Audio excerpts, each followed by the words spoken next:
All right, it's 8:30. We will call the meeting to order with the Pledge of Allegiance.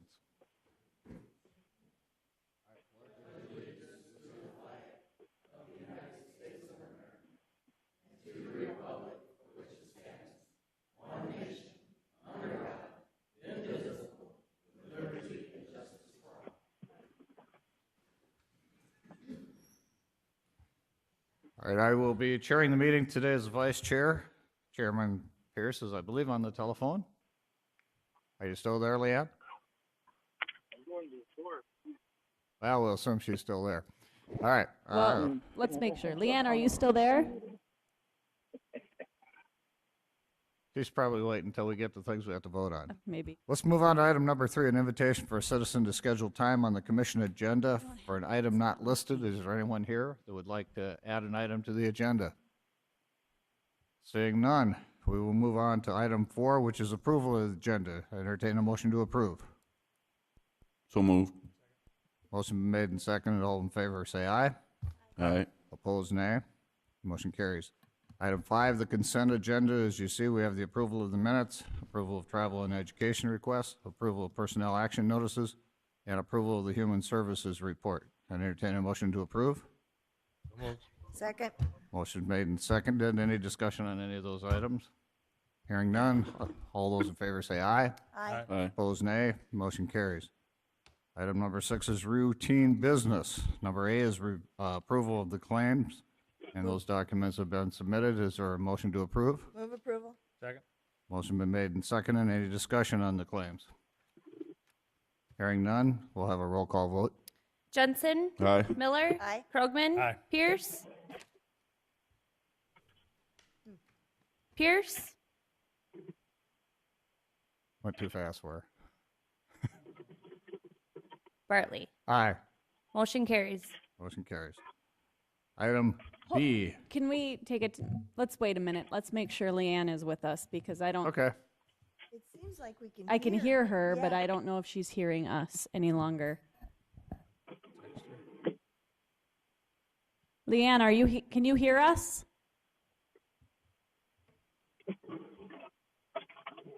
She replied earlier, so I assume She was still did, there. but now it's.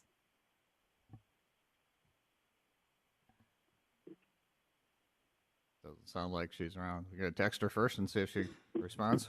Okay. Ryan, are you doing that? Yep. We'll see if she takes your text or not.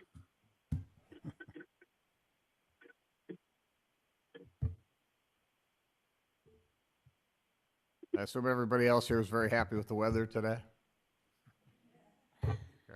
I ordered this special for today. Glad to So if see I gotta nobody. chair the meeting, it might as well be nice weather. I'm glad to see nobody drowned. Everybody's got their basements dried out? Not yet? Nope. Sorry. No, no, don't. I haven't seen anything.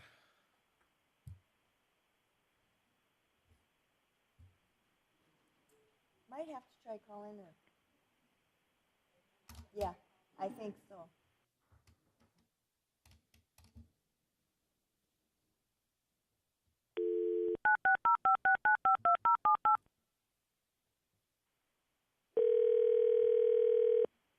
She's probably like, what's going on?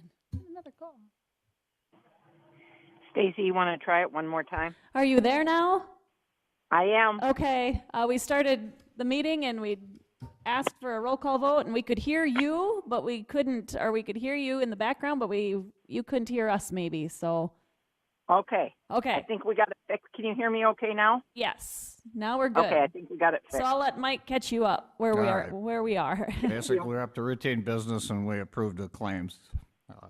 You were absent, but we approved the claims. It passed. We're now down to the item B under 6, community health report, and Jen Burns is here to give that report.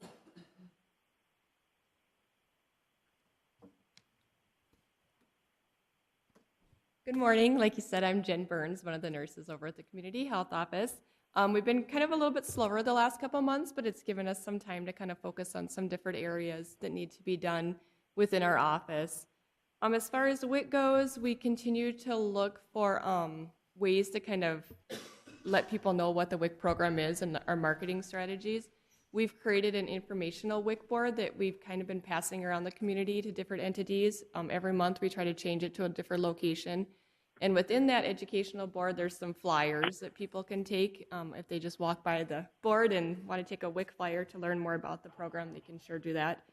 And then we're also going out to different areas in the community, like say the Brookings Hospital, and handing out WIC flyers. We did it a few years ago, and we're finding that if you don't update those flyers, they of course get outdated. So we're trying to keep a running list of where we're dropping off flyers, so when our flyers get updated or that entity needs more, then we can drop more off. Immunizations, I've been hitting that pretty hard the last couple months, reaching out to those, again, focusing on those adolescent parents and educating them about those recommended adolescent vaccines, and then trying to get them in for those vaccines during the summer months so they're not missing school time to get vaccinated. We continue to work with the Brookings Pod group. We're doing our pod event on October 30th. That date was finally finalized, so every month we're kind of doing a little bit more with that. Again, our focus is going to be vaccinating the SDSU students with the flu vaccine. Our baby care prenatal program, we continue to meet with all pregnant women every month, do our education, along with that infant mortality, assess for safe sleep needs, issue our pack and plays as needed, smoking cessation education, immunizations, and the breastfeeding support and education also. We're still fully staffed. Yay! In May, we were all four, the 2 nurses and 2 clericals, were able to attend a mental health first aid training. It was an 8-hour session. It was interesting. I think a lot of us could use it at work, and then a lot of us in our home lives too, with adolescent kids in our house, just watching for signs of suicide or mental health issues. So it was a good education session. So, any questions? Any questions from the commissioners? Thank you Seeing for none. the. All right, Thank you, thank you. Jen. Have a good We day. Appreciate your update. Item 2 is County Development Department here with Mr. Hill, and I guess we have some third quarter SLA reports for fiscal year 2018 and timesheets for Director Bob Hill. So Bob, you got the floor. Thank you, sir. Those are be it noted for my state and local agreement, which is required Thank you. to get federal funding. And basically, my report will be in 2 parts. The first part's on what we did before the big storm event on Thursday, and then the part after the storm event. Before the storm event, at the last commission meeting, we discussed City of Bushnell and their severe weather siren. State and local agreements due by the end of this month. The mining subcommittee did meet, and we're going to have another meeting later this month before we give our final report to the Joint Jurisdiction Committee in August. July 11th, I met with the state's attorney on ordinance updates. July 12th, I was in NACO conference, but we had a severe weather event, and looked like severe thunderstorms rolled in, and we had a little bit of overtime on that, and monitored the weather. People back here monitored the weather and posted stuff on social media. The Emergency Operations Center command trailer was at Pioneer Park during Arts in the Park, July 12 through 16. I went to the NACO conference in Davidson County, Tennessee, July 12 to 17. That separate report will not be passed out at this time. Since the rain event came, I'll do that for the next meeting. July 18th, we had a joint jurisdiction meeting, and this week we're having Safety Week. July 19th, of course, we had record rainfall hit the city of Brookings. City of Brookings had 7.08 inches, and Aurora received over 8 inches. The most severe damage appears to be people's basements. For the individual citizens, it's their basements in the city of Brookings. For the government infrastructure, it appears to be Alton Township area, and that includes Alton Township roads and the county road network in Alton Township. And then, of course, from there, it went down. But the heaviest rain started, looked like it's in Brookings, went towards Aurora, just got a little bit more on Aurora, then it headed up to the north a little bit. And that's the main pockets of the 8+. On that morning, I got a call from the sheriff's office to go out and look around. US 14 and US 14 bypass, both were closed for short periods of time. 14 actually longer than, in Alton Township was closed for a longer time than the bypass. I'll let the highway superintendent talk about his county road network, but I can tell you just from the radio traffic, there was a lot of repair to county road network over in that area. We did have some issues on County Road 21, which is 34th Avenue. There is some drainage issues there we're gonna have to take a look at and figure out how to. We typically tell people not to drive through water, but if you're gonna go anywhere on 34th Avenue, you was gonna drive through water. Otherwise, you wouldn't have made it. So, and the baseball field area down south of town, softball complex, I guess they call it, that took a severe storm wind burst came in and hit it, and basically wiped out the softball fields. There was question about whether that was tornadic winds or not, and from what we can tell, it was just a straight line burst. Just an old-fashioned thunderstorm had a wind burst come straight down. And the biggest reason there is our outdoor adventure center is right next to it, and we didn't lose any of our aluminum steel siding. We really feel if it was a tornado that it would have took more damage and more twisting instead of just blowing. It would have been more twisting behind it, but the National Weather Service could override that, of course. What we did in the office is we've got a big development map up on the wall, and we immediately started marking that map to show where the roads are closed and everything. We did have some of the press contact us wanting interviews, so we brought them in the office and interviewed off that big map, and we put pictures up on the map, and since that is our office, that's probably what we'll do in the future. That worked out real good for us to be able to still continue day-to-day operations. You know, this kind of event doesn't stop my office from doing the planning and zoning work. We can still do that and do the emergency management work.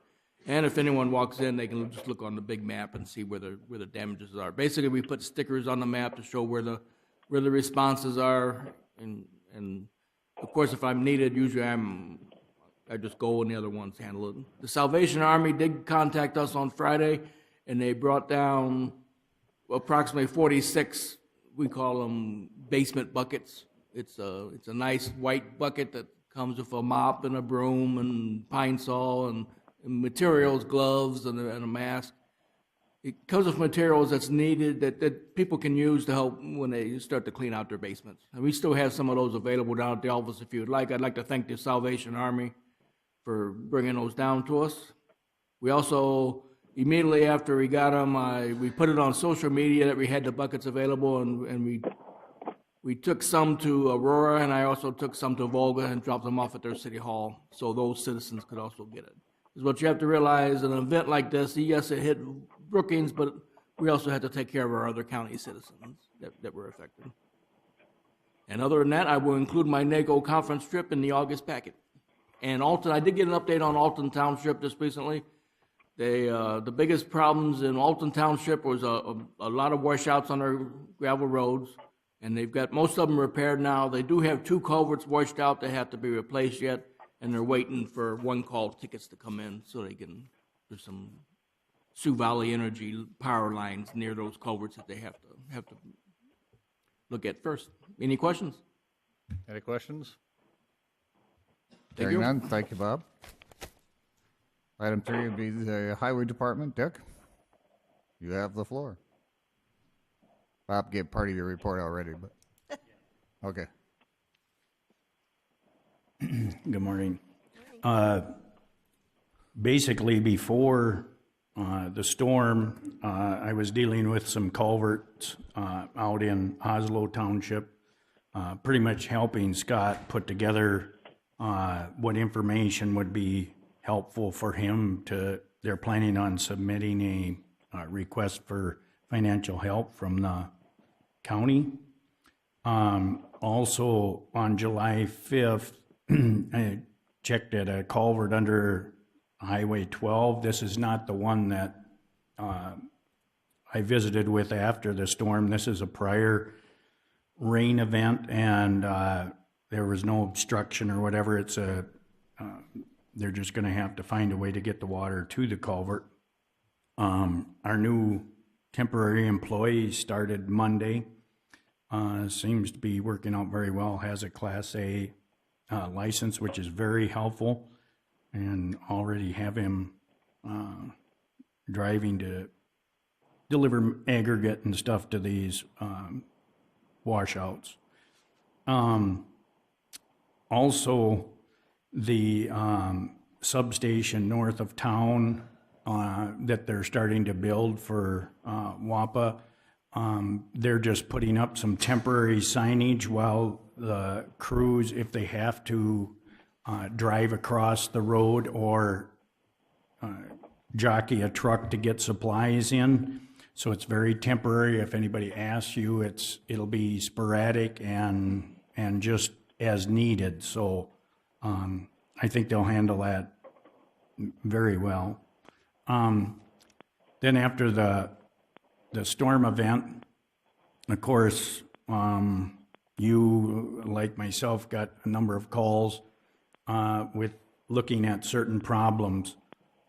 One thing that I think we all found in common is you say, well, we had a lot of rain, and they say, yeah, but I've never seen it like this before. Well, no, nobody has seen it like this. It's the first time it's ever happened.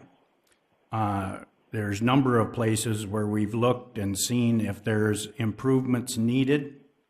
Again, as far as damage, most of ours was surface gravel that washed across the road.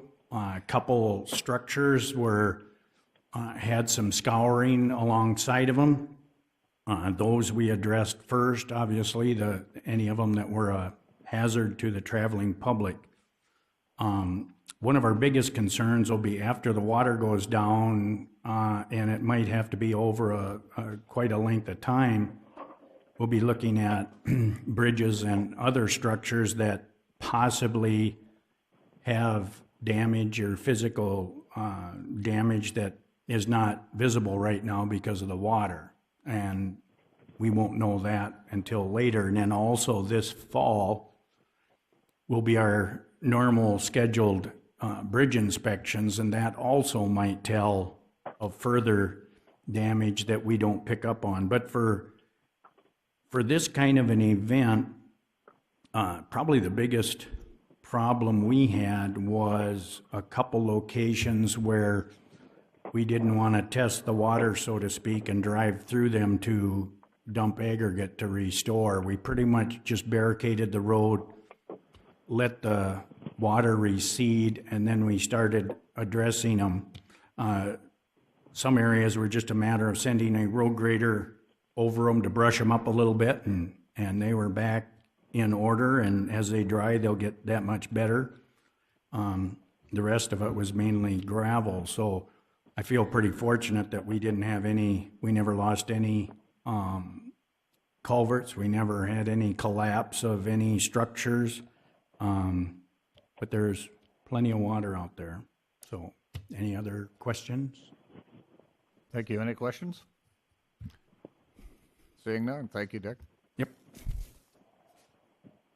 We'll move on to item C here, the finance officer's report. Vicki?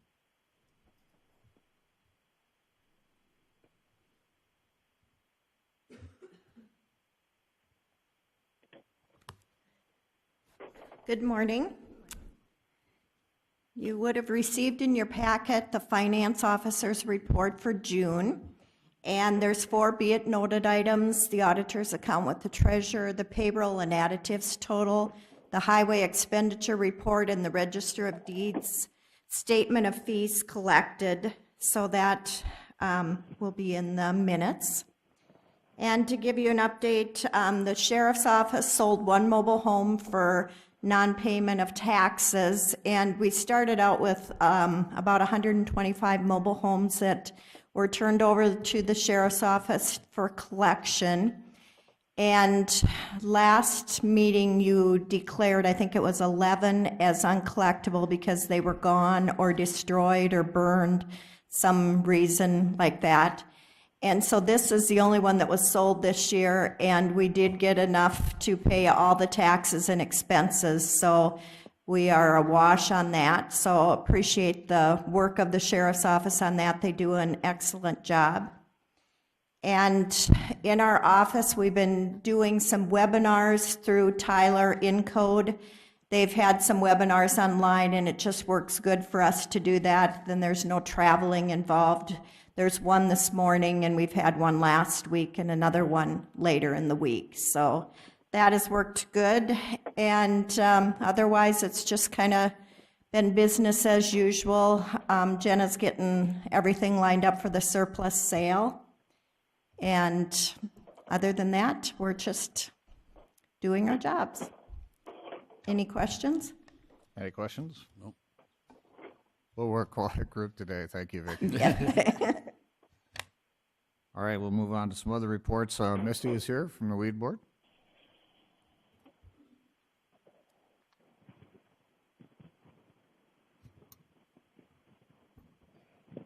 Good morning. Morning. It's been a little while since I've been here. Just want to Welcome update back. you. I'm sorry, what's that? Welcome back. Thank you. County roads are done. Just if the board and individuals out in the county would keep in mind, we are spot spraying. I know I mentioned that earlier in the spring. It's super hard to keep up with the thistles when you can only spot spray. But we're doing the best we can. Now we're mowing DOT county roads. So my guys are out doing that. We did have a mower break down on us. Hit the whole tongue of the trailer, or on the mower, fell off, so we had to wait a week to get that fixed because we had to order parts, so we were down to one. Now we're back up to two, so you'll see the guys out there mowing. Mosquito fogging, I just want to update you on that. I've only had 2 individuals call, and we've gone and fogged them. I'm anticipating more. We had another inquiry yesterday, which is wonderful. As long as the wind's right, we'll get out and get it done. So, and just a reminder, for just an acreage, it's $50. And for, say, like Sunnyview or Parsley Way, or I'm not sure of all the additions, but a larger addition is $100. So, just want to let you know, DOT, I got that billing done and sent that in to them. And for the first run, it was $11,365.08. That's really a good price. We didn't go too high, so the second run, we should be good to go. Otherwise, I don't have anything else. Do you have any questions for me? Any questions from the commissioners? Seeing none, thank you, Misty. Thanks.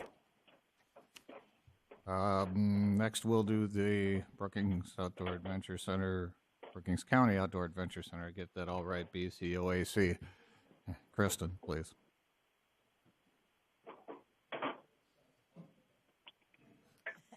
Outdoor. No, let's emphasize adventure. Good morning, Kristen Heismeyer, BC, AOC. Ryan, Larry can just smile. Quick update regarding all of the water. We had water to our doors, but nothing did get in the facility. I kind of call it my island adventure that day.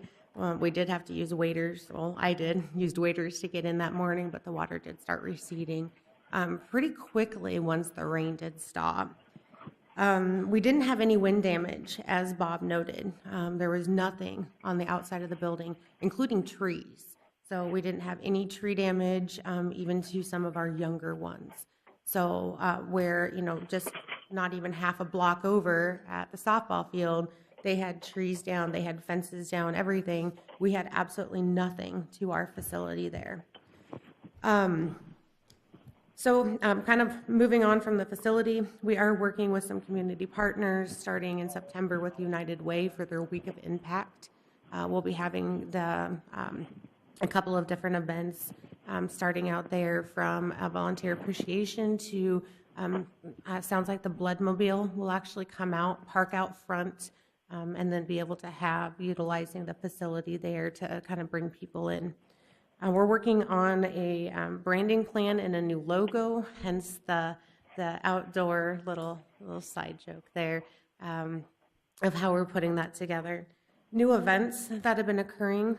We did have a free month of youth activities. We were able to bring in 23 new youth who had never been to the facility, as well as their parents. That went over very well. We got new memberships out of that.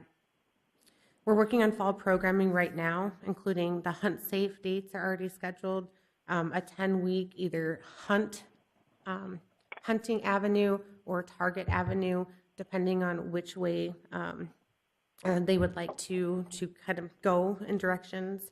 We've had a lot of different events out there, from the SDSU men's basketball team doing a kind of competitive team building exercise to we have an engineering camp who's going to be out there doing archery here this week.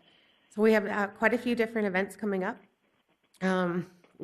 We're working on emergency action planning for the building as well as for the range. We did purchase a trauma kit to make sure that we do have the proper medical pieces out there as well. And then as of last night, we were authorized to purchase an archery tag, new section, I guess, if you want to call it, for the range. This is a kind of extreme archery sport.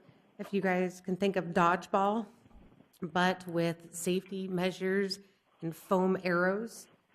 So it's actually set up with long bows, with archery, with bunkers, and we did speak with our safety person over in insurance, Doug, and everything is a go there. So it's actually set up for 24 people to be able to go out. We would be the only person with an open facility from anywhere from the cities down to Omaha. So definitely a way to draw in, hopefully, that college crowd. And so it's basically dodgeball with archery to kind of draw in a different demographic. Other than that, we're working on programming. We definitely have some great pieces going on. Is there any questions for me? Any questions? I would just like to say that as I drive by there, and I do frequently, it's very busy with cars, and good job. Good job getting people into that building. Thank you. Thank you. It might be interesting sometime to get some kind of a door count. I don't think we have a counter out there, but we have a... Yep, we're working on traffic counts right now. Okay. So that's a report. I've almost got all of June's, and then hopefully we'll be able to have new membership counts for all of June. I know we added 10 new memberships in June, but I'm also hoping to have door counts, traffic counts, different to kind of vary and gauge the hours and what is the most successful for us. All right, thank you. No other questions? Thank you. I guess we get to go to Mike, Veterans Affairs.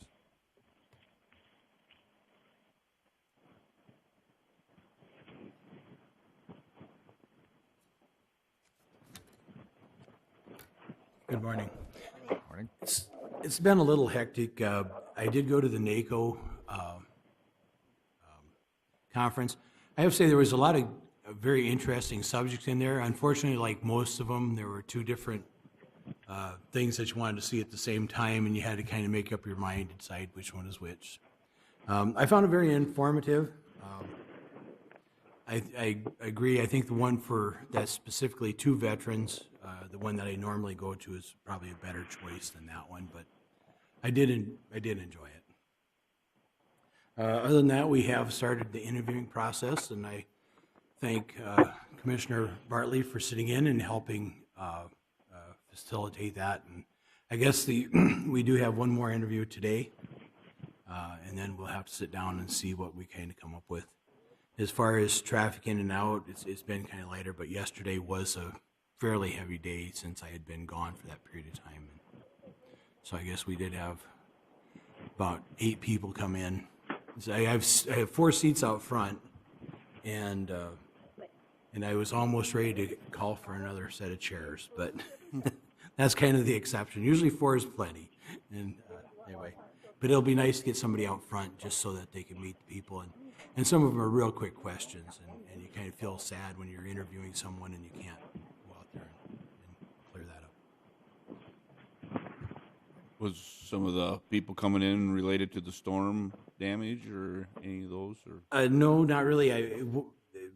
There were some kind of strange questions. Some of them are dealing with property upgrades, but I didn't have a lot of people as far as the storm's concerned. Okay, any other questions for Mike? Seeing none, thanks, Mike. And Marty, you're on tap next.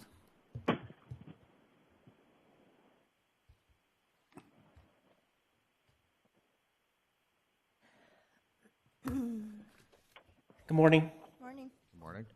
And I didn't go to NACL, and the emergency manager didn't bring any work back for me either. So, anyway, we continue in the well. First of all, I just wanted to say what just to pick up a little bit where Vicki talked about. I can't take credit for the distress warrants. Scott Sebring, my assistant sheriff, is in charge of those, and he does a good job every year to collect that. That's becomes his priority until he can whittle that down to there's nothing left anymore. So, and I think Brookings County is pretty lucky. As I talk to other sheriffs, and I think Vicki's probably talked to other treasurers, a lot of counties don't spend a lot of time trying to collect that stuff, and we do, and it's just a little more into the coffers.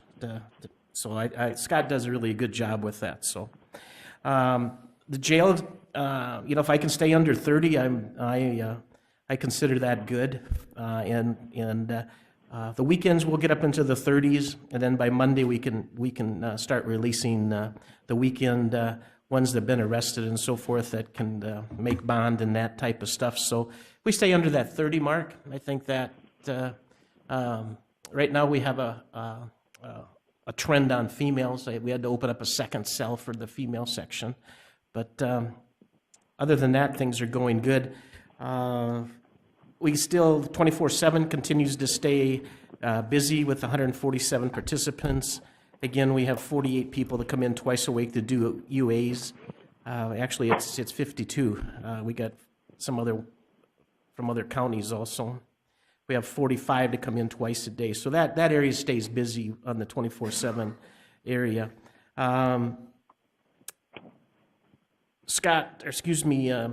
Bart Sweeby is at training this morning to be a trainer for the mental health first aid, and so that until we're also he's working on at sometime this month yet. They're meeting with Terry at the state's attorney and start working on putting the CIT training together too. So we're going to be able to, Bart will be able to train on first aid training.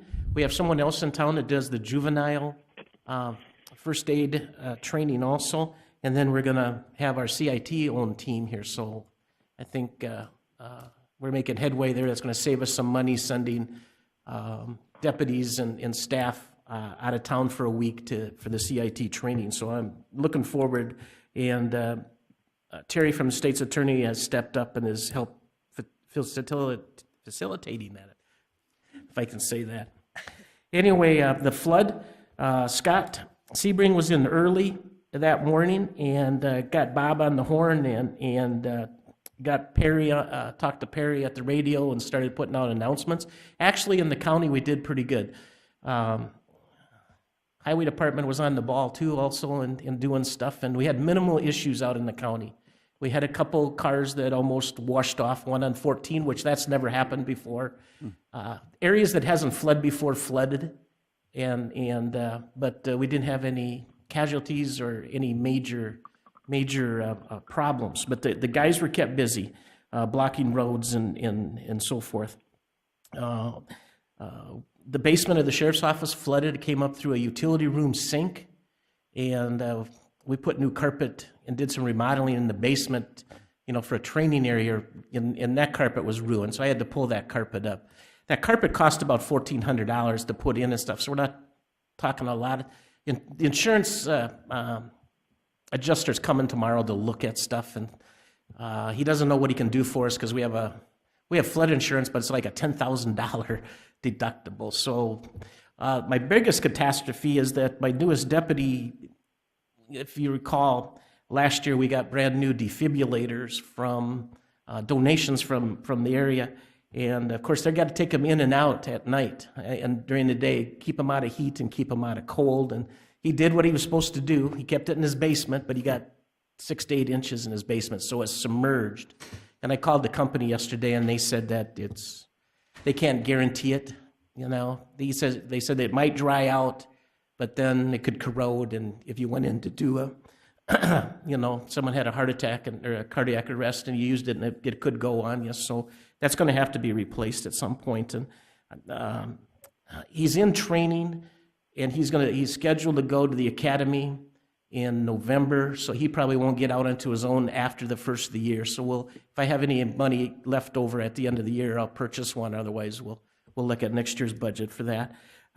Pioneer Days went fairly smooth, and Hero Days at Elkton was at the same time. I had the one in training, and he took his car over there, and the deputy Manny, who is my K-9 officer, he took his car over there, but we didn't have the K-9 with us.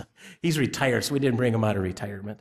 And then we took the UTV over there, and they had part of Hero Days was having the different police and fire and so forth, and they gave a lot of stickers out and good public relations over there. So that went good.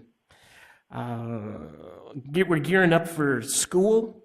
As you recall, I had asked the school districts if they could chip in 75% of a deputy's wages. They all turned me down, and it's understandable because they've had to hire staff. Volga's adding on to their building.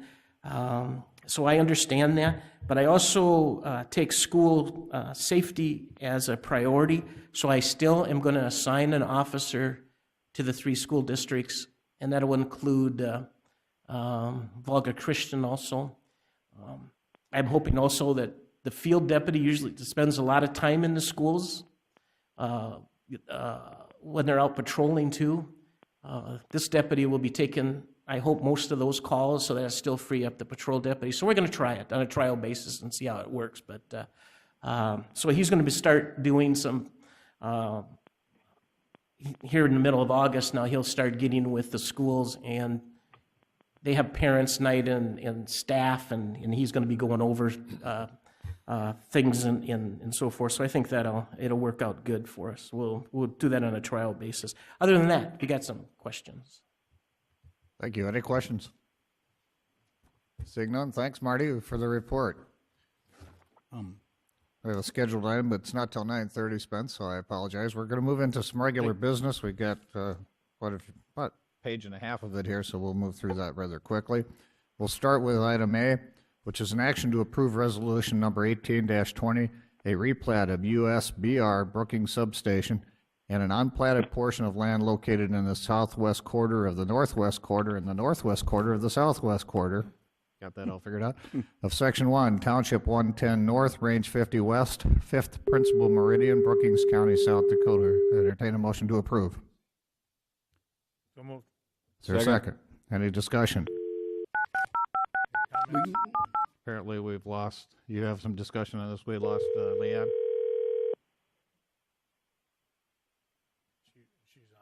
Sorry, I just tried to turn my speaker on so I could vote and disconnected us.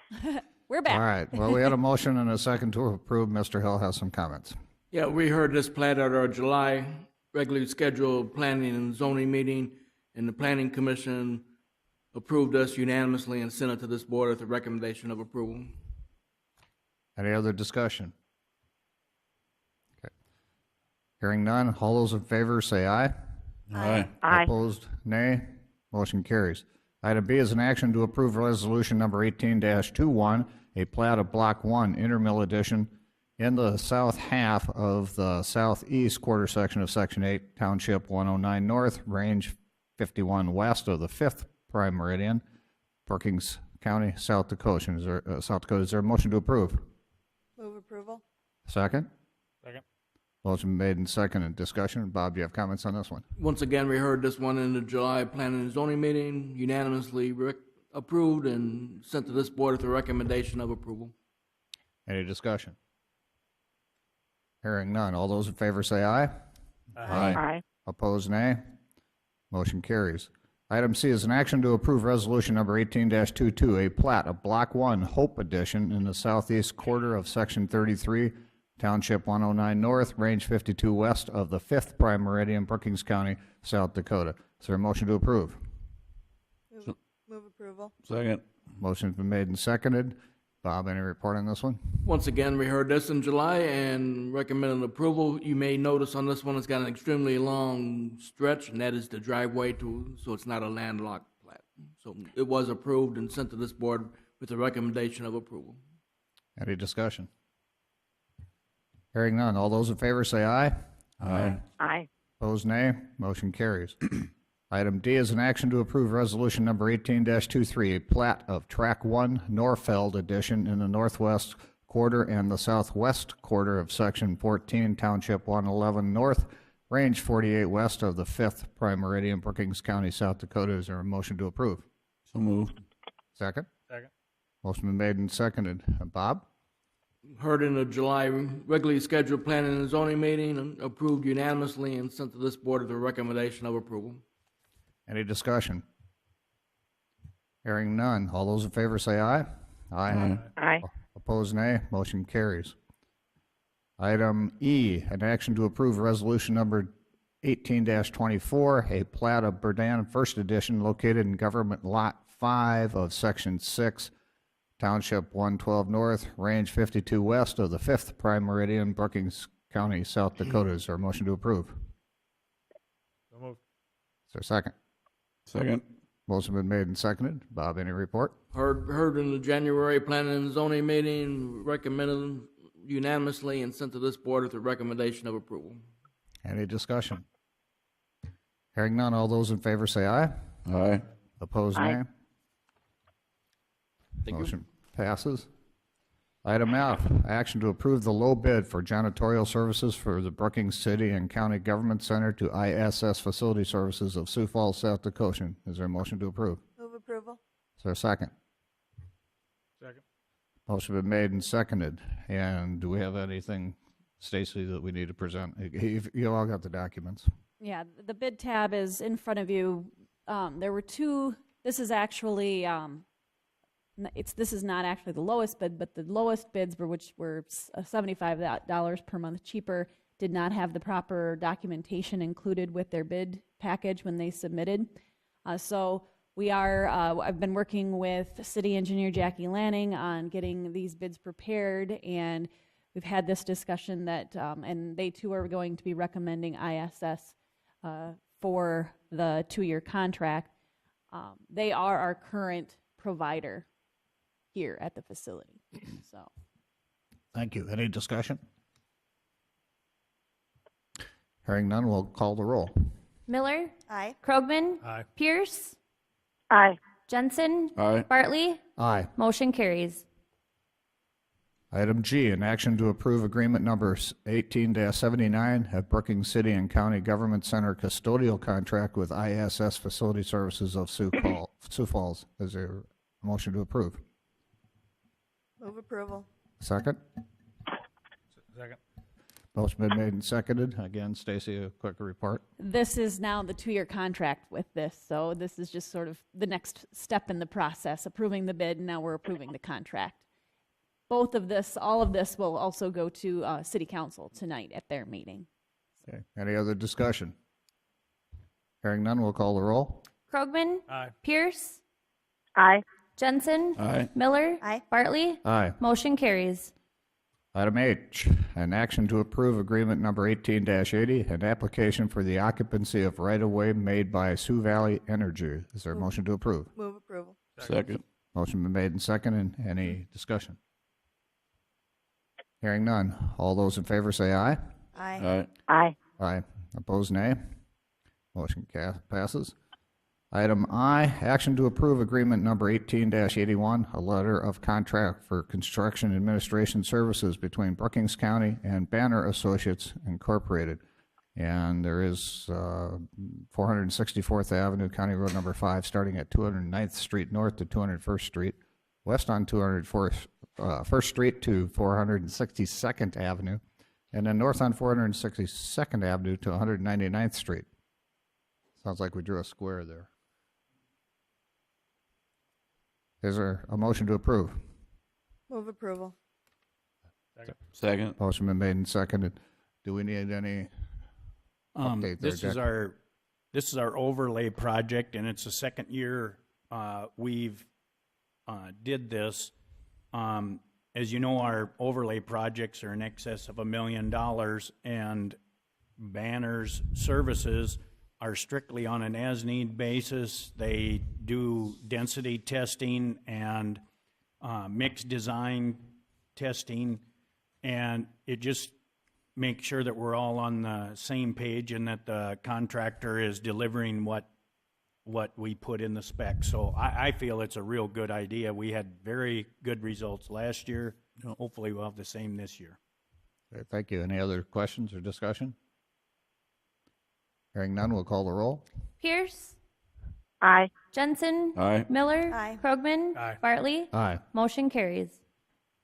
Item J, action to approve the letting authorization for project number BRF 6319, parentheses 0017-4 PCN 06HT, bridge number 06-169-239. Is there a motion to approve? Move approval.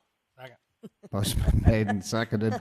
Dick, any comments on this bridge? This is just a formality by the state DOT that is allowing, we're assigning it to go to bid. So that's good news for us. Yes, it is. Any other questions or comments? Hearing none, all those in favor say aye. Aye. Opposed, nay. Motion carries. Item K, an action to approve the letting authorization for project number BRF 6319, parentheses 0018-2 PCN 06VJ, bridge number 06-169-238. Is there a motion to approve? So moved. Second. Motion been made and seconded. And again, Dick, this is the second bridge, basically. Yes, these are both the ones on 77 South, that 238 and 239 that we have grants for. Okay, and just to help the public that may be watching, this bid letting will happen when, do you think? Probably in September. Okay. Until they get this agreement, they won't even schedule it. So that's why it's important we get this in and going, but it should be shortly. All right, and then construction possibly next summer. Oh, if not, I think they could even be done over this winter if we would agree to have the road closed over the thing. That's when it goes to bid, that's part of it that will, I would say for sure it'll be constructed next summer. Okay. That would be a guarantee, hopefully even earlier than that. Could get some of it done this fall. Correct. Okay. Any other questions? Hearing none. All those in favor say aye. Aye. Opposed, nay. Aye, for me. Motion carries. Item L, action to accept the recommendation by the Joint Powers Board to declare the buildings on the lot south of the Brookings City County Government Center as surplus to be disposed of. Move approval. There, a motion been made and seconded. And again, these are the buildings that we purchased along with the city to expand our parking facilities, and we do need to have two of the houses removed and a basement filled on the other, so that's what it's about. Any discussion? Hearing none. All those in favor say aye. Aye. Aye. Aye. Aye. Opposed, nay. Motion carries. Item N is an action to accept the recommendation by the Joint Powers Board to seek quotes for demolition of the buildings on the lot south of the Brookings City and County Government Center. Is there a motion to approve? Move approval. Second. Motion made and seconded. And again, this is just, I didn't get the second page. It gives the salvage rights to the company with low coat and a prep. They need to prep the site for future parking lots. So there'll be City Engineer's Office is writing up that bid package, so we'll know what it encompasses. Any other discussion? And just to note too, right now, we're just seeking requests for proposals on this. Yep. If it comes in and it's over that $50,000 threshold, we will need to take a step back and then bid the work. But again, I've been working with City Engineer Jackie Lanning, and we have a pretty detailed timeline as to how this will all work, and to make sure that, you know, that we get it done yet this fall, so. Any other questions? Comments? Hearing none. All those in favor say aye. Aye. Opposed, nay. Motion carries. Item N, an action to approve a reimbursement of $1,382.82 to the City of Bushnell for the installation of a severe weather siren. So moved. And there's a motion Second? and a second. Bob? I discussed this with the county commission at the last commission meeting, and basically, the cost incurred by the town of Bushnell was to hook up and test our severe weather warning siren, and based on our historical past, Brookings County typically assists small towns with 1/3 of the installation cost, and in this case, the installation cost, 1/3 of the installation cost is $1,382.82. Okay. Any questions? Any discussion? And again, for the public's information, because we're spending money on this or authorizing the expense of money, we do a roll call vote. The other ones where we're not spending money or your taxpayer dollars, we do just a or nay. No other questions? We'll call the roll. Jensen, Aye. Miller, Aye. Pierce, Aye. Bartley, Aye. and Krogman. Aye. Thank you. Motion carries. Just about forgot you, didn't we? Well, you haven't been here for a while, you know. You're out of order. Item O, action to authorize the finance office to publish a notice to hold a public hearing on a supplemental budget request. Move Vicky, approval. okay, motion to approve, second? Second. Motion made and seconded. Vicky, any comments? This just gives me the authority to publish this so we can have our supplemental budget hearing. Okay. And this involves grant dollars that we received last year, that Marty received last year for some courthouse security type items that got put into just general fund revenue and wasn't spent. So we're going to pull that money back out of, you know, from last year. And we've had some bills, we've incurred some bills. So we'll look at that and see, you know, exactly what that dollar amount is, but that will get published. We'll have a public hearing at a later date at a future meeting and supplement the budget to make up for some of those costs. Any other questions? And again, this is not spending the money. This is just a supplemental budget hearing to explain how we intend to spend the money.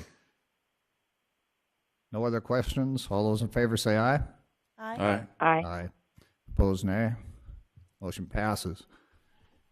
We're not quite to our 9:30 yet. We do have two of the principals here, but there may be some other people who would like to see the presentation at 9:30. So we're going to walk into the Commission Department Director's Report, item 9. The next Sioux Valley Commissioners meeting, or the 10-county meeting, is going to be hosted by Lake County coming up on Wednesday, August 15th. And they do need an RSVP by the end of next week. So if you do know now that you are planning to attend, I'll jot your names down now if you know that you're planning to attend that. Wednesday, August 15th, it starts at noon. That's going to be down at Nikki's Restaurant down in Madison. I will be going.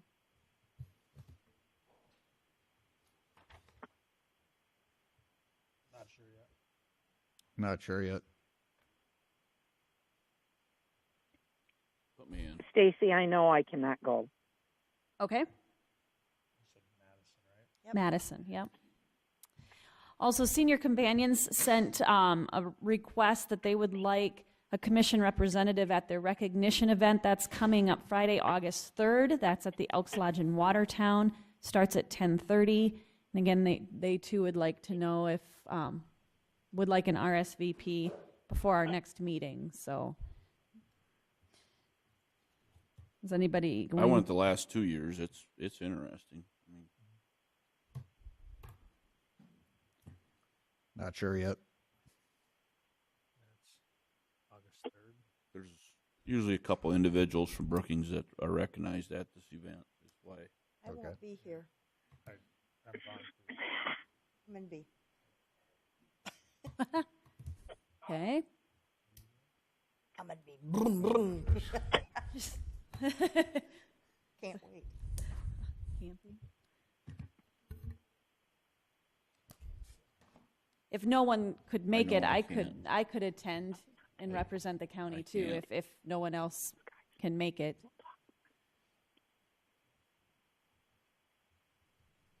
you have time to do that? Make time. No. Yeah, but you gotta drive up there and drive back.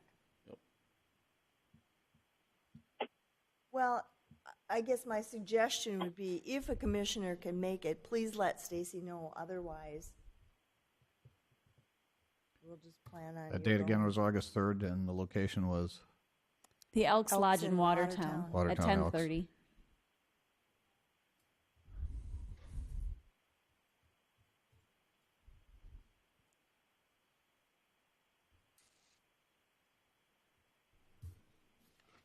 Okay.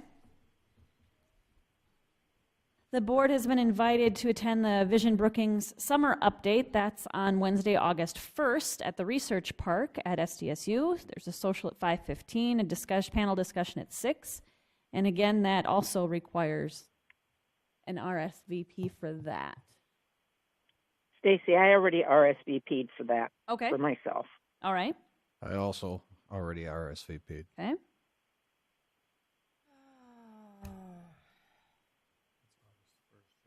Yeah. You said 5:15? 5:15 is a social, and then the panel discussion at 6. Okay. Would you RSVP for me, please? Okay. Me also. Okay. I don't know if I can yet. Okay. I'll RSVP though if I can with them. I have. You'll do it yourself? Yeah, I have Okay. an invitation. Okay. Commissioner Jensen did provide me with a save the date. There's a North American Manure Expo coming to the Swift Health Center August 15th and 16th. That does not require an RSVP. This does, though. I had mentioned this at the last meeting. We have a fall convention is September 10th and 11th in Pier, and that's a Monday and a Tuesday. I know Commissioner Pierce had already indicated she was planning on going, and Commissioner Miller as well. If the rest of you plan to attend, I do have rooms reserved, but I would like to, I have them for both Sunday nights because some things start, I know Commissioner Miller has to be there actually Sunday evening or Sunday late afternoon. Things don't really get going until maybe about 10:30, 11 o'clock on Monday, so you could come out Monday if you wanted to stay Tuesday, but I do have rooms for both Sunday and Monday nights. I think I'll be able to go, but I'm not going to go up Sunday night probably. I'll probably go. Just early. go. Would you stay then Monday? I will. Okay. But I have a place to stay. Oh, you don't? Okay. I don't need a hotel room. Ryan, yes, but no room. Yeah. And I actually will stay Tuesday night also because I have to go to INOT the next day. Okay. I'll probably go out on Monday also. Okay. Stay And one you want a night and room? come back on. Yeah, You want a come room back for on Monday? Tuesday night. I'll do the same. Okay. Okay. If I'm allowed. Um, For a wedding the following weekend. And then the Conservation District has reached out to me wanting to schedule their annual tour. Last year it was on a Wednesday. We started in the morning and then had lunch out there. They're wondering, if you would prefer a Tuesday after a meeting, although if they're planning the lunch thing, sometimes our meetings run right up until that lunchtime. So they're suggesting some Tuesday and Wednesday dates in August. We do have a commission meeting on the 21st. So 14th or 15th, 21st, 22nd, or 28th or 29th. Well, Does 15 wouldn't work because that's 10 county. Okay, yep. So the 15th is out. I can't be there on the 14th or the 15th. Okay. Do you prefer that Tuesday, or does that really not matter? The 21st with the meeting, or will it be too hard to try to get through the meeting and then try to go there, or just do that in the afternoon? Or I don't know what their plans are. I mean, last year I think they were discussing having the lunch again, so I don't know if they would do that on the front end then before we would go out on the tour. Make us all very sleepy. Yeah. I think that's an option. Just go out there, have lunch, and then have the tour, and then it's just continuous, just one day rather than a couple days. The 21st? Is that how does that work? Mike says the 21st. Ryan, yes. Stephanie, Larry, That's what Leanne, does the 21st work for you if we did that into the afternoon after our meeting? That works for me. Okay. All right, is there anything else, Stacy, or we'll move on to our schedule? That's a good spot to stop, and I'll pick up where we left off. All right. Stacy, I have to sign off. Thank you all, and I'm sorry for leaving the meeting early. Thank you for joining us. Have fun. Have a good Bye-bye. time. Bye. All right, we're going to move back to our regularly scheduled item here at 9:30. Representative Hawley has a presentation to make.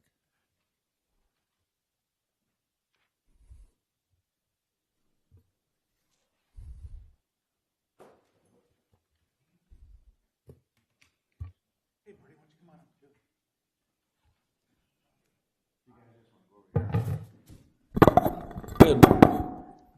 It's not Representative Hawley. It has nothing to do with it, okay?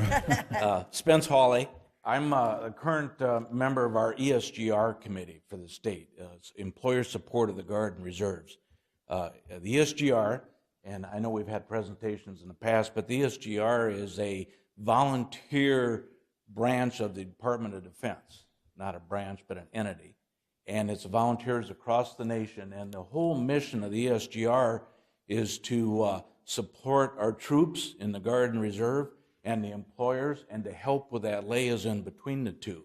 We provide ombudsman's service, easy for me to say, when there's a dispute between an employer and a soldier, overtime mission or deployment. We get in, we have attorneys involved nationally and all that. So, but one of the programs that we do is we do a My Boss is a Patriot Award. And they go out and to the units and they ask the soldiers, have you got a boss that's gone above and beyond the duty and support? And this is so important as since 9/11 and the deployments and the use of the Guard and Reserve in our national defense now, many soldiers not only have done one deployment, they've done 2 and 3, and talking to a unit that's going out for its 4th time here now again. And that puts a huge stress on the employer. In your guys' case, the county and the sheriff's department. And that, when the soldier's gone or gone for training or whatever it may be, the fellow employees have to pick up the work.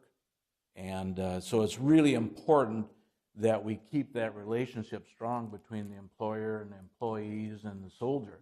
So it's a great honor here that Specialist Dane Larson, who's with the 1742nd Transportation Company, he had nominated John Pike from the Brookings County Sheriff Department for the award. And basically, it's John Pike, Brookings County Service Office, as a patriotic employer for contributing to the national security and protecting liberty and freedom by supporting the employee participation in America's National Guard and Reserve Force. So if I could, Chairman, why don't you come on down, and we'll, as a county, and then I'll do a presentation. We'll just get a picture here so we can get it. Why don't we just turn sideways here, guys? That works for you? Yep, yeah, come on in. It's kind of a team effort here, so. Congratulations. That's good. You've got this before? Take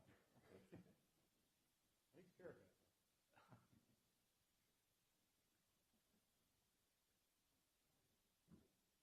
That's a high-tech unit. You got A lot of no flash.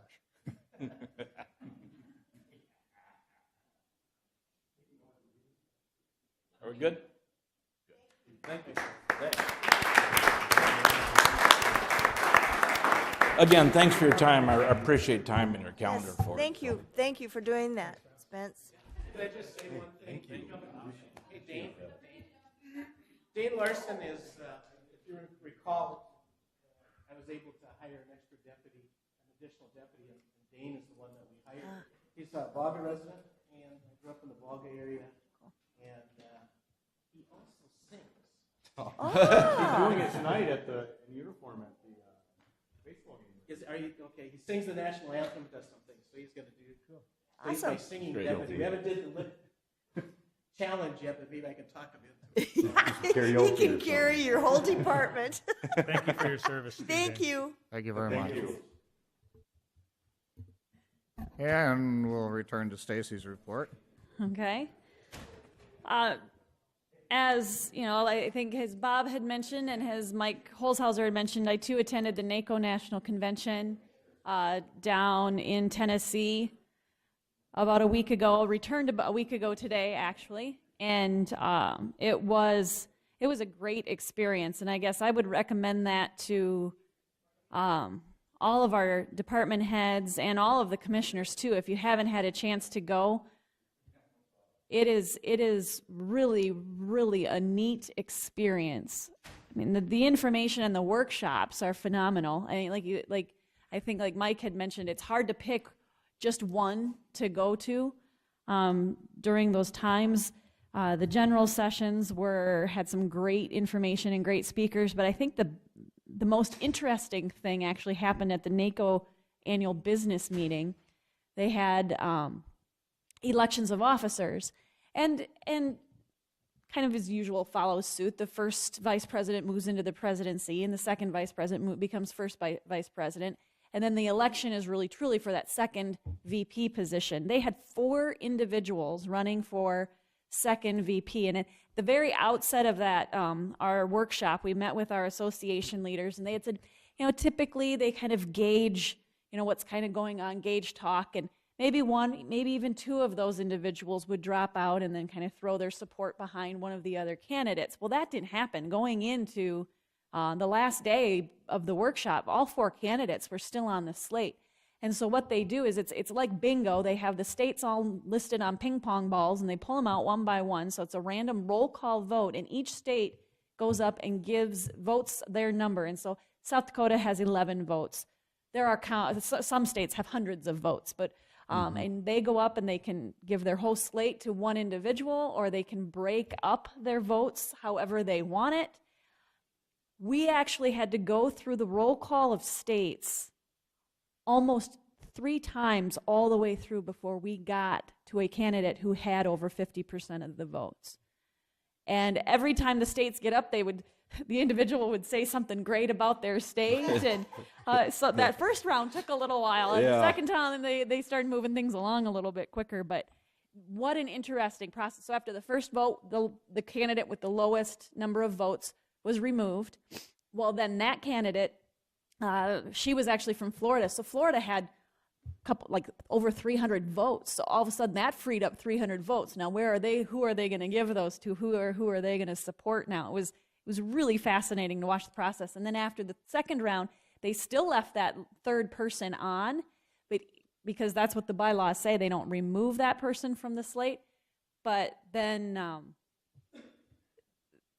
I think the writing was kind of on the wall at that point. I think people realized, okay, if you're supporting this, that individual just didn't have the votes, and so people kicked him towards the other 2, and it came down to, I don't know how many states were left. It was just less than just a few. I mean, if even that. So it was an interesting process. It was really kind of a neat experience. And Bob Wilcox, our executive director, goes to these every year, and I'm like, have you ever seen? He's like, I've never seen something like this. This is pretty neat. So that was a really great opportunity to see that in action, and I strongly encourage all of you to attend.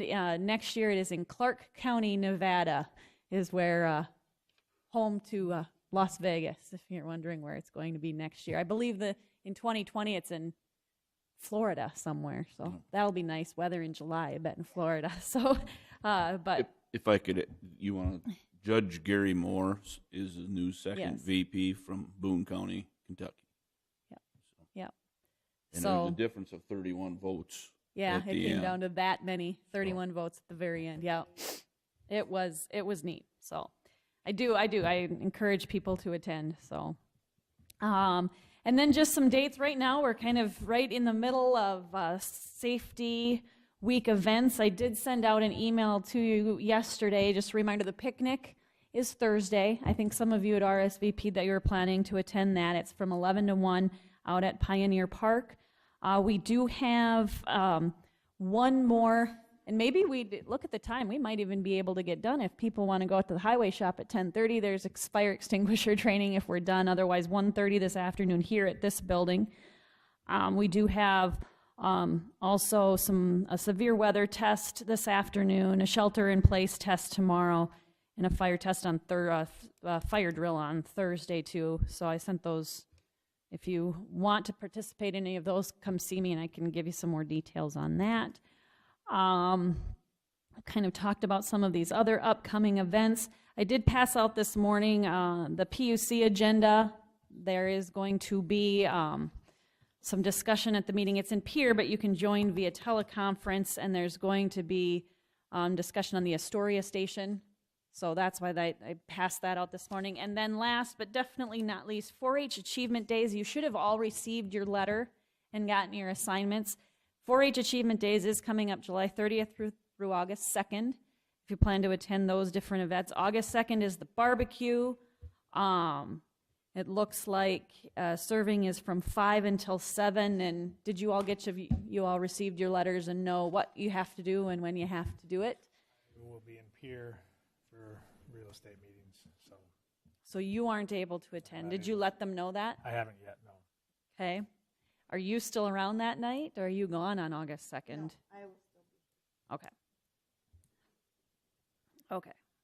Anybody else? Will you be able, you'll be there, and I know Commissioner Pearson and I talked, and she will be there as well. So I can reach out and, say that you're going to be gone. If and my meetings get canceled for some reason, I'll be there, but Okay. I won't make it back in time.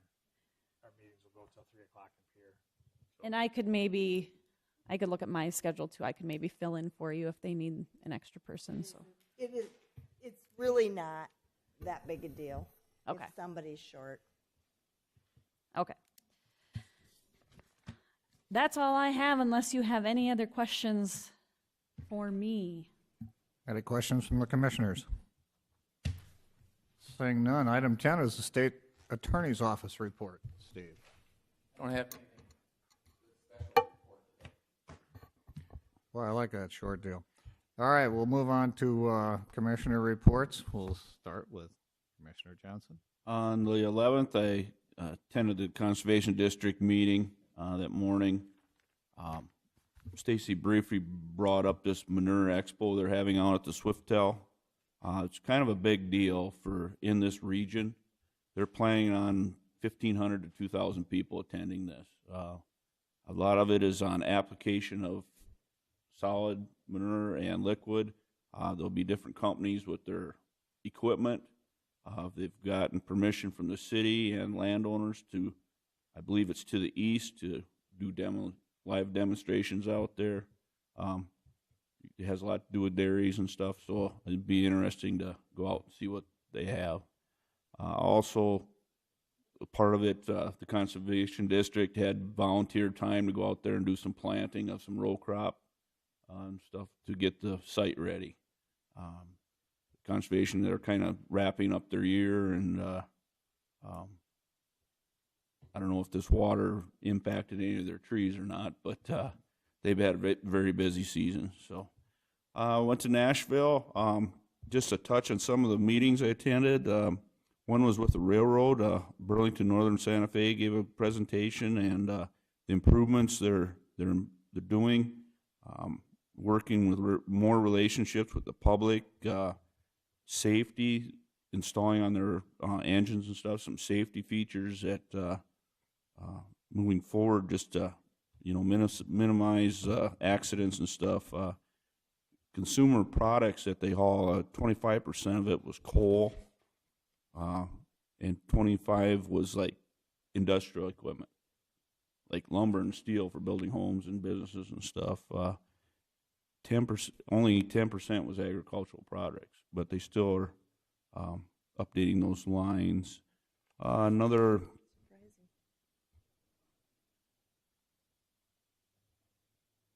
They're doing more and more inspections. Over 300,000 inspections a year on rail, on separate miles of rail that they inspect. It's an ongoing process. Some of the other things, on a smaller, we're on a smaller scale compared to all these other counties within the state, but we all have similar problems. It's health care, it's housing, affordable housing. A prime example was in Kansas. There was a county that had over 3,000 people that were homeless. They were on their main street businesses. They're having issues. The county came up with a plan. They worked with the businesses. They worked with developers. They gave tax breaks for donations, and if the developers were building a hotel or something, or whatever they were building, if 10% was for the homeless people, they were given tax breaks. A prime example was one of the residents. In 1 year, he had visited the emergency room 305 times. And that's his place. That was his place of shelter. That's where he got food. That's where he got his medical. And they moved him into a house where he could concentrate on looking for a job. He got a job. He went to the emergency room one time in the following year. So that cut down on all the county's costs and everything. So they said it wasn't earning a place to live. They provided a place for him to live. And then as a job and everything would come forward, then they would be able to pay rent and stuff. So another meeting was discussed. Solar energy is coming. Say if in our county, if the wind is maxed out, they'll move to solar. They gave some prime examples of solar, large-scale solar places that were 1 acre or more, and how they controlled the weeds and everything. That was pretty interesting also. South Dakota was recognized 100% NACE affiliated, 100% NACO affiliated. They were also recognized for our lawsuit on the online purchasing on the taxes. That was brought up. A senator from Senator Alexander from down Tennessee, he had some words for all commissioners throughout the United States. He says he applauded all of us for the jobs that we do, and he had 3 tips for elected officials. Have a sense of humor, have a sense of purpose, and be happy where you're at.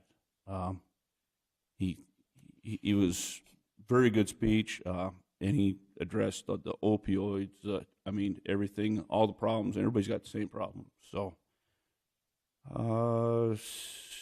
he also talked about how great technology is, how it's progressed, but there are downfalls.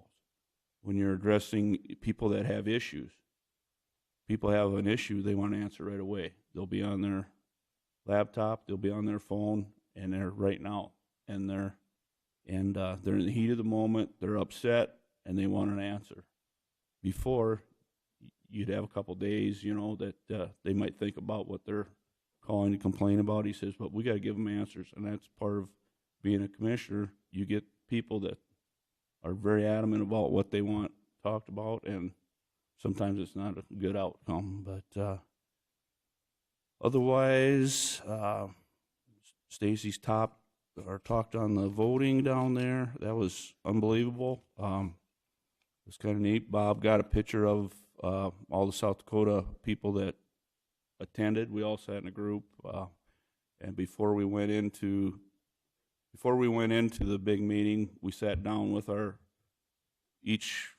was a voter, each person that was able to vote, we sat down and we discussed which candidate we were going to support. We were actually supporting another candidate because he was more rural. He grew up on the farm. He still was in a farm. We supported him we picked a second. As it went after the first round, we moved our votes towards this guy that won this Gary. So it was, like I said, it was very worthwhile to go to.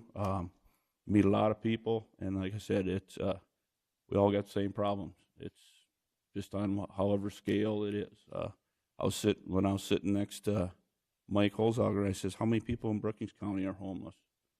You know, he says, around maybe 30. You know, and they're talking 3,000. I mean, that's just the difference in the geography. So, and also while we were there, South Dakota was in their local newspaper as top place to retire in the U.S.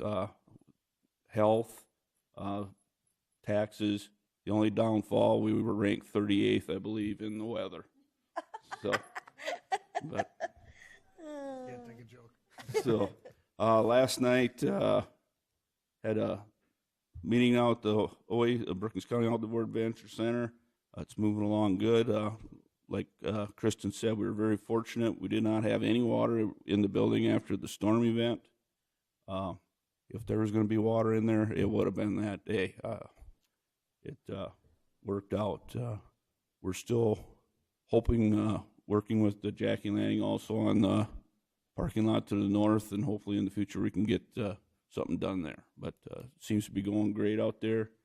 She brought up the new archery tag deal. I think it'll be a huge draw for youth of all ages.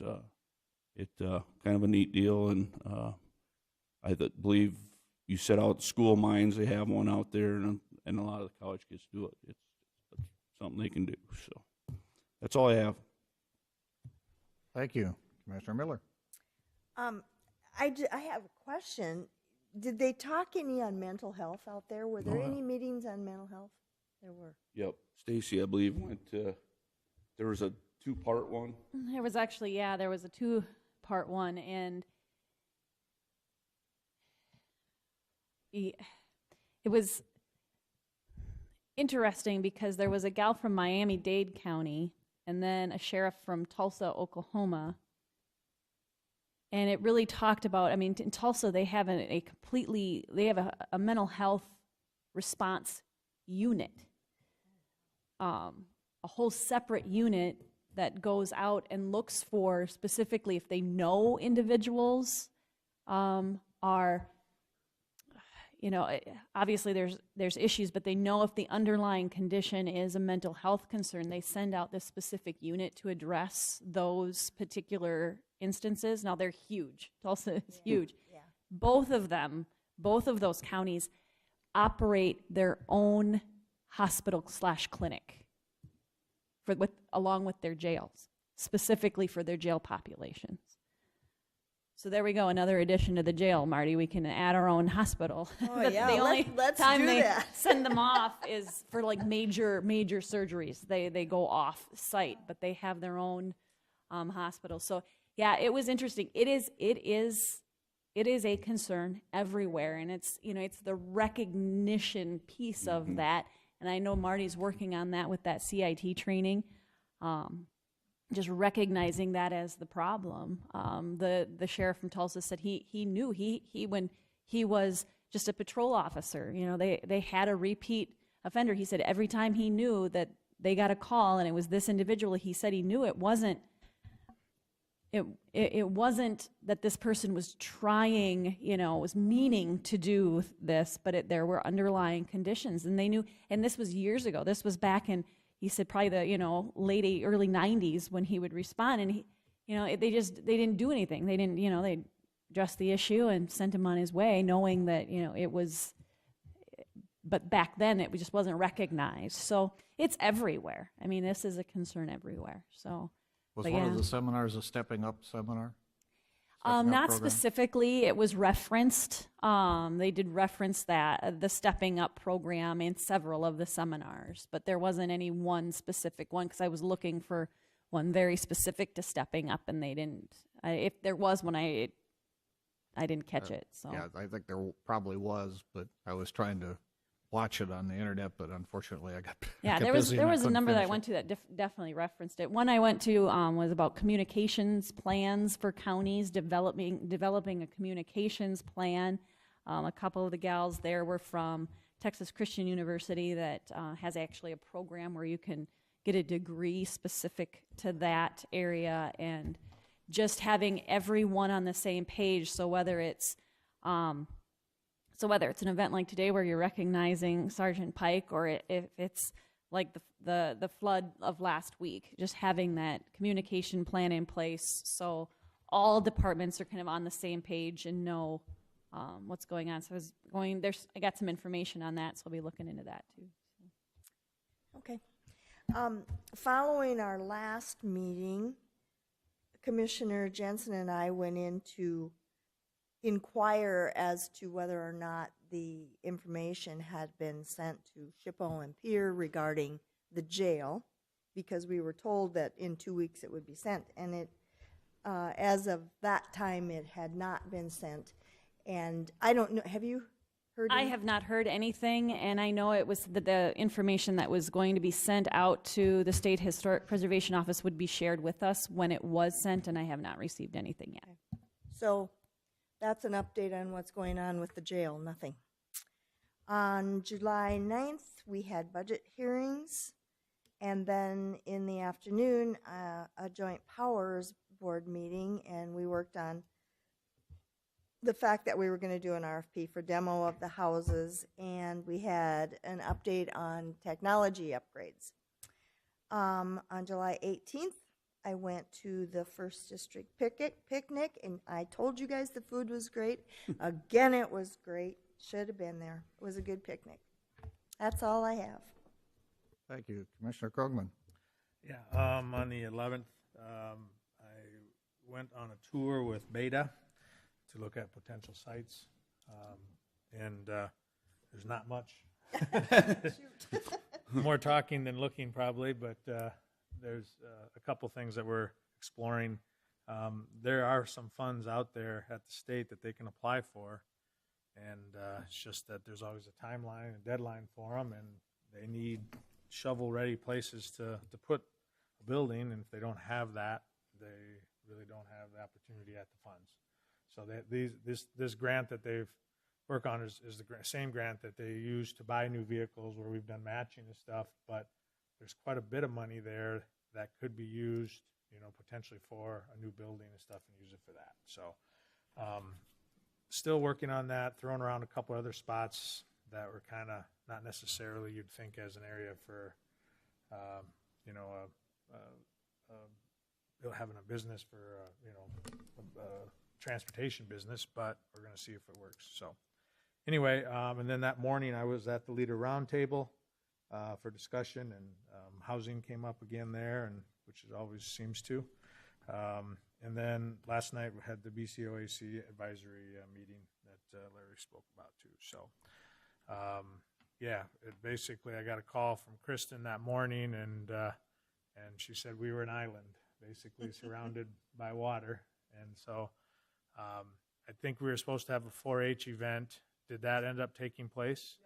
Yeah, I think we decided to close the building down just because it wasn't prudent to have people walking through ankle to calf deep water to get to it and stuff. And so similar to what the other city parks did, made the decision in the morning to close it down for safety reasons and stuff like that too. So, but the water, has gone down. I was concerned about the south side parking lot there because the water, we have one little basin to hold it, and I was worried that wasn't going to be enough, and it filled up the parking lot, but it didn't go into the building. So that was a good sign, because there were people that were concerned about that we would have water in that building if we ever had an event, and I would say we had the event and it passed the test, so which is good. So, but otherwise, working on programming out there at the OAC and getting fall ready, and Kristen's doing a great job with all the suggestions that get brought to her of different things we need to do, and so she's working on a lot of different things. So hopefully we'll continue to provide information and use that building to its utmost capacity. That's about it. Thank you. All right, on July 9th, I attended also the budget meeting and the joint powers meeting. And we've discussed that also on the 11th, the leader roundtable that Ryan attended also with the, it really moved into to a housing discussion pretty quickly, and a lot of good input from around the table on that. On the 16th, the Mental Health Task Force met, basically decided what types of questions in a questionnaire they're going to put out. I don't know the release of that questionnaire will probably be at sometime in August, hopefully. Also, on the 16th was the Central Behavioral Health Board meeting. Things are going well there. They are getting all their plans in order and their agreement with the VERA finalized. On the 18th, went to the first district meeting in Watertown. Yes, the food was very good. As a matter of fact, I had seconds, and I shouldn't have done that, but I did. On the 20th was the 911 regular meeting of our 911 committee. Finalized the budget process for the following year and answered a few other questions. On the 23rd, yesterday we did interviews for the Veterans Welfare Deputy Director position. We'll finalize that today and then help make a decision to fill that position as quickly as we can. And that's my report. One thing to add, Commissioner? On the leader roundtable, what's precipitated some of it was the rezoning or replatting of some land in Brookings County for ICAP. And there's a developer that is looking to sell roughly 30 plus or minus 29 lots for an ICAP development. And so, ICAP is something that we support and invest in, and they have in Brookings County built just a tremendous amount of their self-help homes throughout the years. There are 4 more lots in Aurora, and they're working on some stuff over in Volga, and now they'll do another 29 to 30 homes here in Brookings. So that's a nice program that is able to get people to qualify for, that allows them to build an affordable house, and then also that house is obviously there and it can be sold as affordability down the road too. So it's a good program, and ICAP's been doing really well for, I'd say, Brookings County has received definitely quite a bit of benefit from that self-mutual help program stuff for housing. So Quite a few houses over in Volga under that plan, and I think some in Aurora also. Yep. What is that price range for affordable housing? That's a good question. That was even brought up at the thing. What is affordable housing and what is the price range? Right now it's really difficult for a private developer to buy a lot, build a spec home, and try to keep it under $200,000. And so when that's the case, there's a lot of people that the jobs that they're taking here and what they are paid can't afford $200,000 for for a new construction home. And so I would say under $200,000 is a price range that really we need to try to focus on, and that's what ICAP is able to do, is to build these homes in the 150s, 160s. But you understand that they also have to put some of their work, they have to work their sweat equity for their down payment. But then when they turn around and sell those homes, they will appreciate, they will be able to turn over, and most of the time they're under $200,000 when they turn over again. So, I'm not saying affordable housing is up to $200,000. That's not, because it's each individual person. It's different. But it's very difficult for a private developer to build something under $200,000 with the cost of lumber, lots, infrastructure. Everything continues to go up. The city is considering a TIF district for this particular project, aren't they? Yeah. Yeah, so the TIF district will go in place. And to try to, because those lots potentially would sell for $29,000 to ICAP, and the only way that they can get the infrastructure in to sell for that is through that, what they're saying is a TIF district. So I'm guessing that TIF will come through us. Don't they do that? Yep. Yeah. So that's one of the things that got started there. But yeah, so to try to get a lot at that price is just not doable in the private market. So Do they intend to annex that land out there first? In which case the TIF district goes through the city and us, both? I would guess so. It's not going through our zoning, right? It's through the city. So they would have to annex that land if it's not already in. I don't believe it's in the city limits yet. It has to be annexed. Bob, are you aware of that? Okay. There's a little bit of work to be done there yet. Yeah. I know even with ICAP's budget, there's work to be done. Any other comments? I got one. Just that I forgot in my report, 3 other counties offered by 6 o'clock in the morning to assist my department if we had the need, and that was very welcome news. And also my crew and foreman and everything and myself, it really gave us a good feeling knowing that as we evaluated what we had out there, that we had other help that we could call on. So I just wanted to share that. Thanks.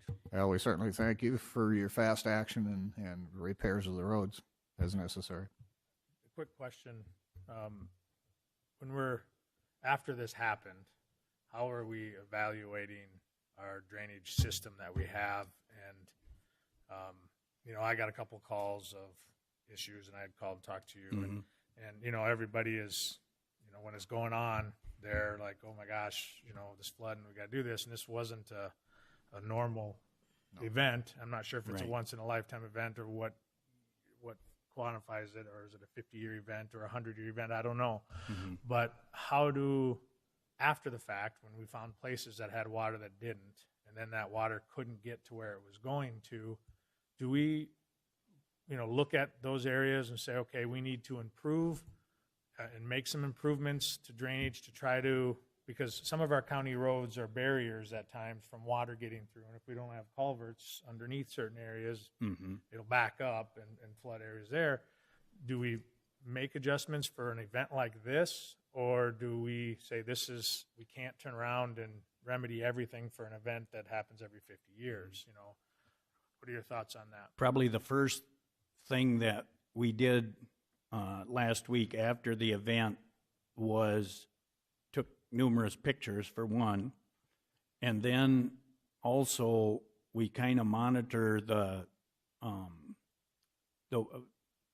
elevation of the water, the how long of a delay do you have before you have the bulk of it crested and working down.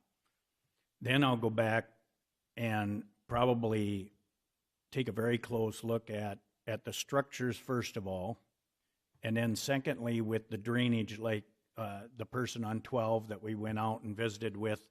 I shouldn't say we, it was Jeff and Cliff went out and seen what they could do immediately, and then they just kind of put together a thought process of what might be a alternative without recreating the wheel.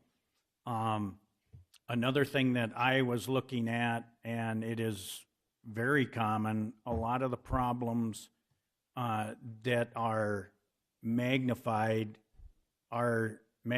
because of maybe litter or debris that are obstructing the ditch or maybe obstructing caught in a fence, those types of things.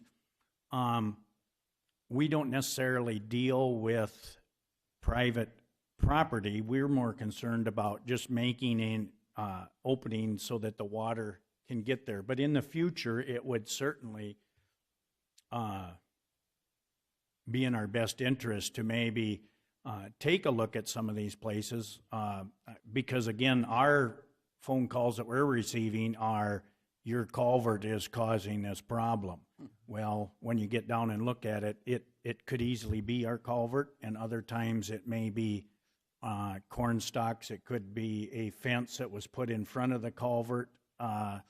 Those types of things. Those we look at also. If there was a definite, like let's say on 213 or 34th Avenue South, if there's something that maybe you would, in a perfect world, want to change,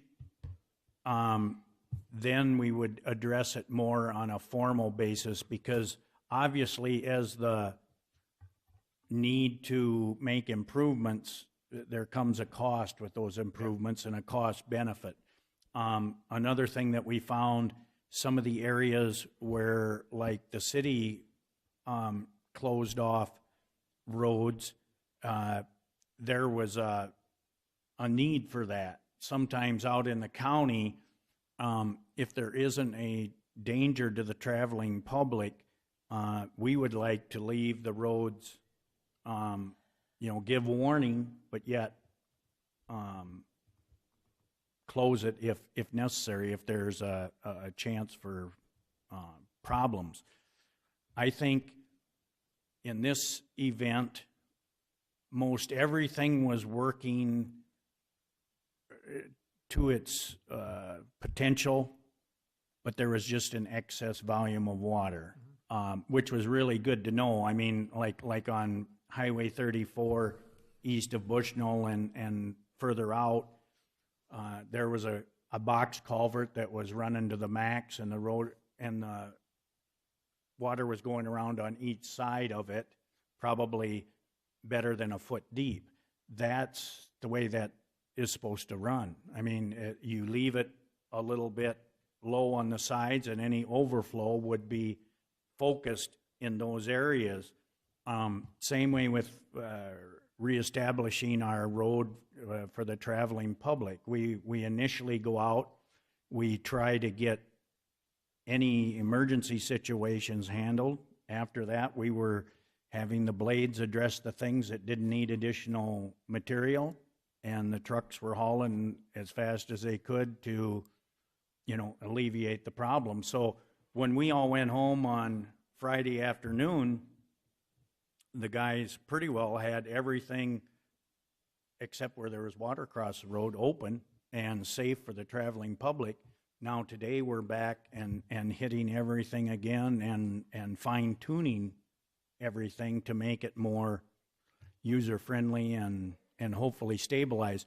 There's also some areas that some bank stabilization might come into play. I think it would be a good idea. It's very inexpensive for the benefit you get, but we'll deal with that as we get further down the road. Also, they're supposed to be starting our paving tomorrow, so we're kind of going to have to shift gears a little bit too to address the needs for that. So always something. I just want to thank you. I thank you for going and looking at the culverts on 11. I neglected to mention that I had a call on those, and thank you for taking care of the traveling public when this happened. Your department did a good job. Hey, any other comments? Hearing none, I'll entertain a motion to adjourn. So moved. Second. Motion been made and second. All in favor, say aye. Aye. We are adjourned.